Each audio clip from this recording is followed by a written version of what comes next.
L'esprit du parc est existant. J'ai juste sublimé le potentiel de ce parc et j'ai donné le moyen à tous les gens, toutes les catégories de gens, d'y trouver leur compte. C'est-à-dire qu'il y a une place de jeu pour les tout petits, il y a une place de jeu pour les moyens, il y a des tables de ping-pong, un terrain multisport pour les ados, il y a un terrain de pétanque qui sert aussi de lieu de concert improvisé ou organisé devant la petite ferme.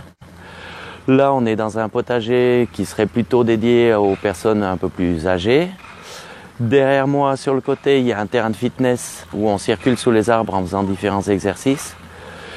Sinon, il y a de jolis espaces pour flémer, une pièce d'eau pour rêver, des lieux de pique-nique avec des poubelles que j'espère que les gens utiliseront, pas comme jusqu'à maintenant. Alors ici, au potager, il y a des légumes qui sont à disposition de qui veut bien. Dans le concept un peu utopique, je vois que c'est sec, j'arrose en passant. Je vois qu'il y a une tomate qui est mûre et j'ai envie de la prendre, je la prends. Idéalement, ça serait pas mal que quelqu'un du quartier se l'approprie et assume l'entretien. Sinon, on verra. En fait, c'est pas des œuvres d'art, quoique j'hésite à les déballer. Mais d'une fois déballées, ça sera des engins de fitness pour l'extérieur.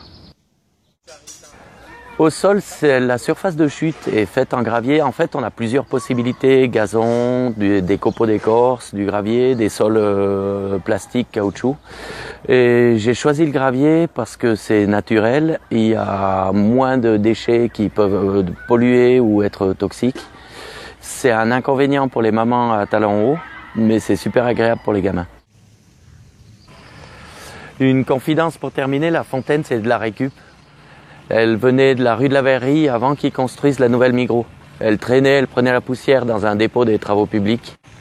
Je l'ai remise en valeur ici.